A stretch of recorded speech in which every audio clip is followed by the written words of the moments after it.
Welcome to our channel and welcome to another week of technical analysis. And in today's video, pag-uusapan natin si ASEN, SGP, and Costco. Pero bago tayo magsimula sa mga stocks na ito, recap muna tayo ng index natin.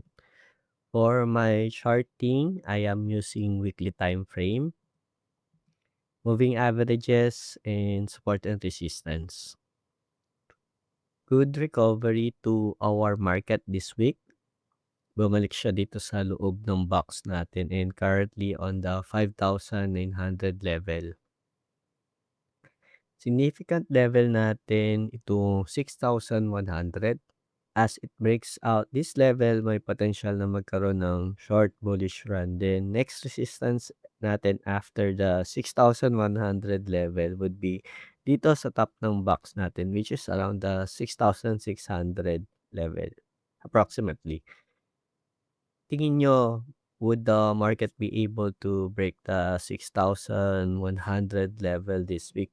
So let's proceed with our featured stock in this video. Una sa list natin is ASEN.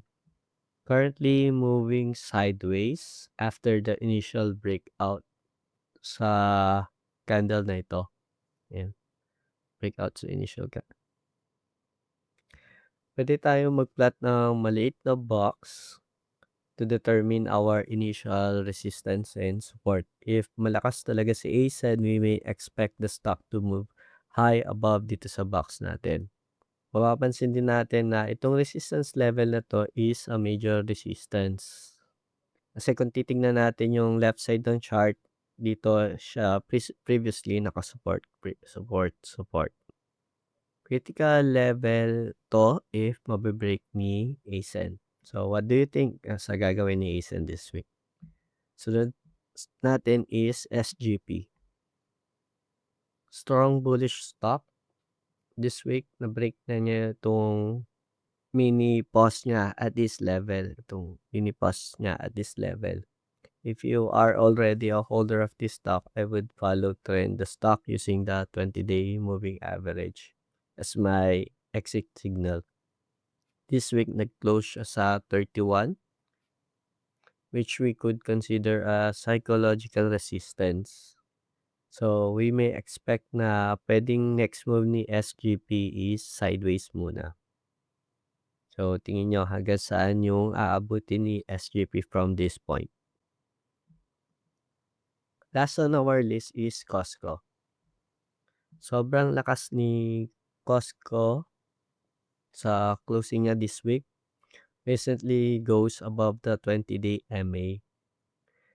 And looking at the chart, makikita din natin na binasag niya na din itong malaking dotted box natin. Pwede mo na ito mag-consolidate in this area.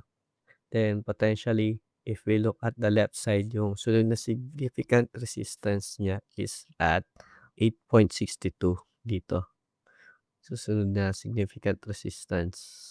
Costco is a promising stock that may caught the attention of many traders this coming week. So let us see if the stock would materialize its bullish run. Bago naman natin i-end yung video natin, pag-usapan naman natin itong 20-day moving average. Isa to sa mga ginagamit kong indicator when I select stocks that I would like to watch or trade. 20-day MA for me represents the direction of the stock. When the candlesticks are above the 20-day MA, it simply means the stock is bullish and vice versa pag nasa baba, bearish naman. In the Philippine market, we only gain profit pag bullish yung stock. So with the help of the 20-day MA, mas mafi-filter natin kung ano yung stock na iti-trade natin. So that's it for this video. This ends this video for the week. If this video helped you, palike lang yung video, and if you would like to support the channel, your subscription would mean a lot. So thank you for watching and see you sa susunod na video.